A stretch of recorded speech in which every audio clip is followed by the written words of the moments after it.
welcome to the Redefine Podcast. Okay, happy podcast day. Happy podcast day to you.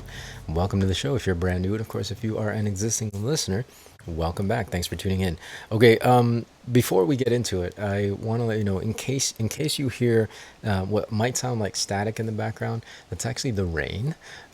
Tropical storm Helena, I believe is what it's called, is coming through our area and will be doing so for the next 24 to 48 hours. So it's completely unavoidable in terms of this recording. So we're just going to roll with it, chalk it up once again to background ambiance. Also, my dog Shadow is sitting under the desk and is snoring, so you might hear that as well. That's not the thunder. That's actually my dog snoring. Okay, so today, creating a complete vision and then manifesting it. My hope for this episode is to give you some tools that will help you be more intentional and purposeful with creating in creating the outcomes in your life, right? In creating a more in creating the kind of life experience that you want to have. Very important stuff. And in thinking about it, I realized that and generally speaking, when we set goals and set visions for ourselves, there is a tendency to miss a few important aspects of it. And so what I've done is I've created three categories that fall into a hierarchical pyramid. Of course, the bottom of the pyramid being the most important because it's the foundation, and every other one building on top of that. And so what I'll do is we'll start at the top and work our way down. So at the top of the pyramid, the pointy part of the pyramid, we're going to call it the how, right? And this is the vehicle. And again, generally when we set visions and goals for ourselves, this is automatically where we start, and rightfully so. As kids, we're always asked, what do you want to be when you grow up? And we take that into especially early adulthood as we choose our career paths and plan out, the trajectory of our lives. This is generally where people start and unfortunately finish when it comes to setting goals for themselves, right? And so my 2 cents on this is the how, of course, is very important. I'll define it as the vehicle and that's going to give you the material means to live the kind of life that you want to live, right? Your job, your career, your entrepreneurial venture, whatever it might be. And there's no wrong or right answer. It's really what you want. I think the most important aspect of this particular category of how is that you are passionate about the vehicle that you choose, right? And I know that's very cliche. People, throw that word around a lot, passion. But if you're not excited about it, I think it really, what will end up happening is you're going to miss a big part of the fulfillment equation, right? Because think about it this way. We spend so much of our time, a majority of our waking hours, working in whatever career or whatever job that we've chosen for ourselves. And so I think it's really, really important that you find something and you choose something that gets you out of bed and that you're excited about. Of course, you don't have to be excited and bounce out of bed every day. That's not realistic. But generally speaking, overall, it's got to be something that really drives you and you're not just doing for a paycheck. I think, over the years, I've talked to and met so many people who have pursued a particular how or a particular vehicle, a career path that they weren't necessarily in alignment with. They were just doing for the salary or because it was a thing to do or their family wanted them to do it. What ends up happening is even if they achieve the thing, they end up again being feeling unfulfilled, or more often than not, they actually don't ever hit their mark, right? They don't ever achieve whatever they want to achieve in that particular career. And so having a vehicle and choosing a career path that you're excited about and that drives you, that motivates you, and that you're passionate about is really, really important to achieving that thing, right? And to making it happen. Remember, we're spending a good majority of our waking hours in these things through our adult lives. And so I think it's an important aspect to consider when choosing this category of how. Right, so that's the how. That's the top of the pyramid. The next layer of the pyramid then is the what, right? What kind of life do you want to live? Again, this is really important. What ends up happening is people start with the how first, but choosing the how without knowing the what, you know, it just doesn't make any sense, because the pyramid it doesn't get built on that way, right? So you have to build the layer under it first, and so you have to know what kind of life you want to live. What kind of life experience do you want to have? Do you want to have more time freedom? Do you want to have, a family with 2.3 kids and a dog and a 2-car garage? You know, and do you want to live in a simple life in a log cabin in the middle of nowhere on a mountain like me? Do you want to live a life of luxury and travel the world on a fancy yacht? Whatever it might be. I mean, there's no wrong or right answer. It's just, what kind of life experience do you want to have, right? And again, this is super, super important, because the how will be informed by the kind of what you choose for yourself. In terms of figuring out what kind of life you want to live, the important thing for this particular category is realizing that there are no lids and that there are no limitations, right? I think when people kind of choose this aspect of their vision, they're limited by what they think they can do and what they think they can have. Again, I want to let you know, no matter what your circumstances are now, that can be completely changed, and any type of life that you want to live is available to you. You just have to believe it. You know, you have to believe it for yourself. For me, I was broke. I was working in a movie theater usher for minimum wage, $6.75 an hour at the time. And I had no means, right? And I had no capability to do the things that I wanted to do.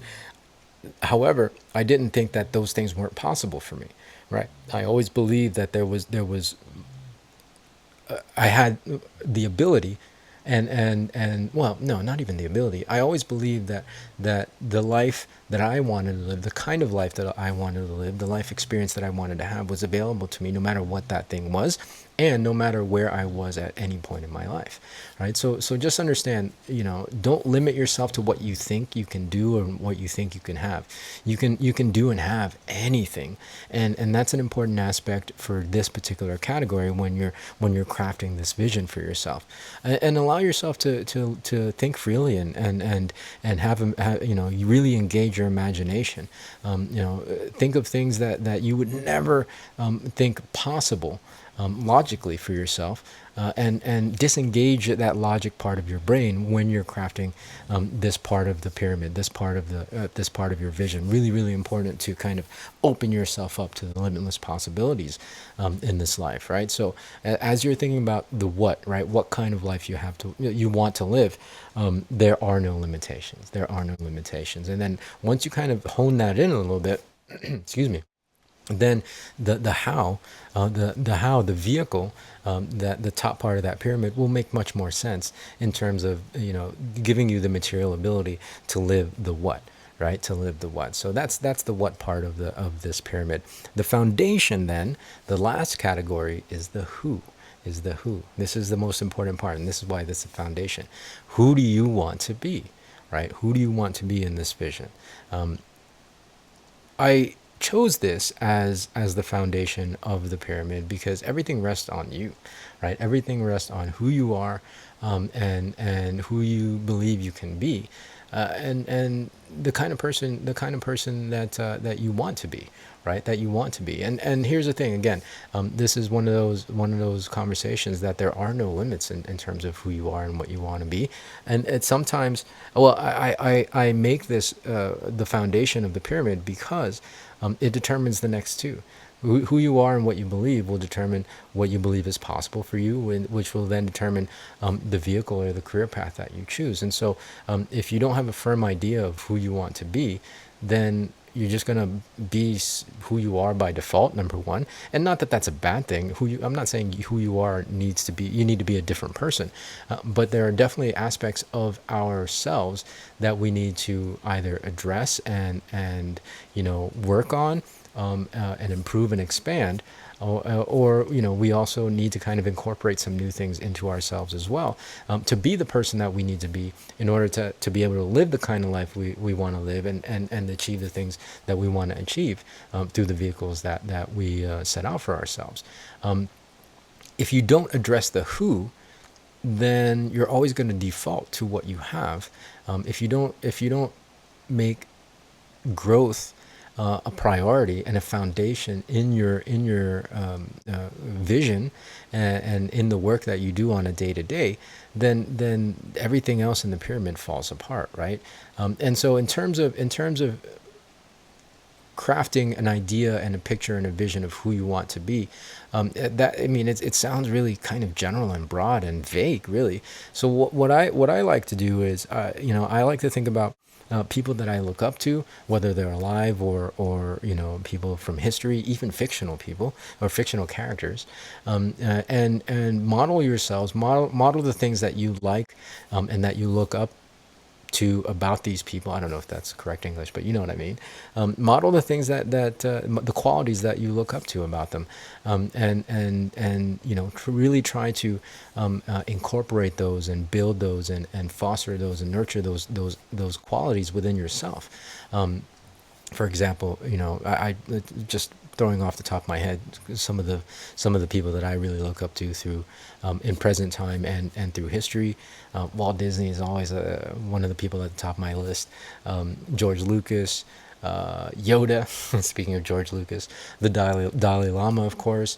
Oprah Winfrey is somebody that I'm growing more and more to really look up to. And so just craft and look at the people that you look up to, and kind of pick and choose the qualities that you want to embody from them, to create the person that you need to be and that you want to be in order to live the life that you want to live, and therefore excel in the career that you choose.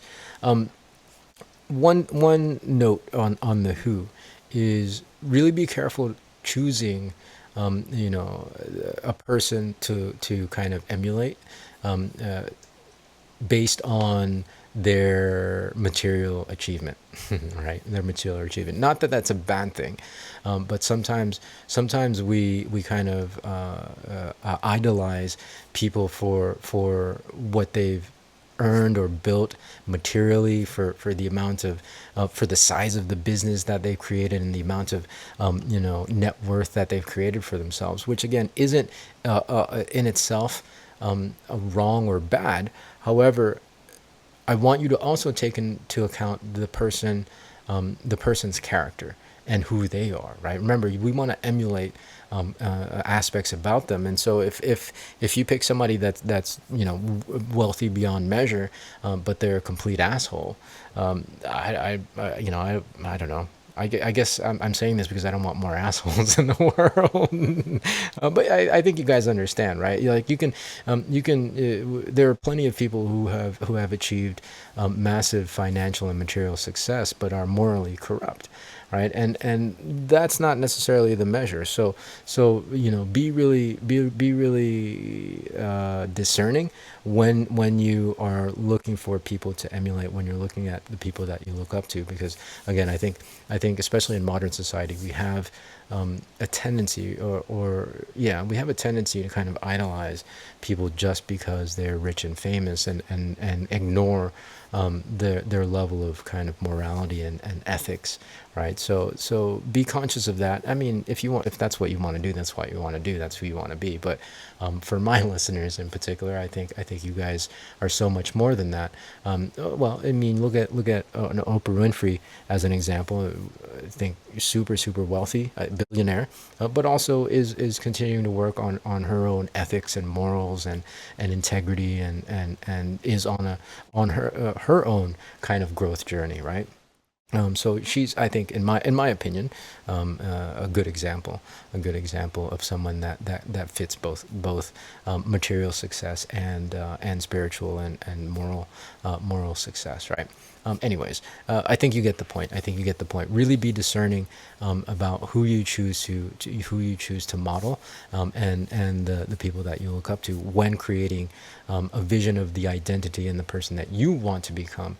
Again, in order to have the life and live the life that you want to live, through the career, the path of the vehicle that you've chosen for yourself. So those are the three categories. Now, what's the last step?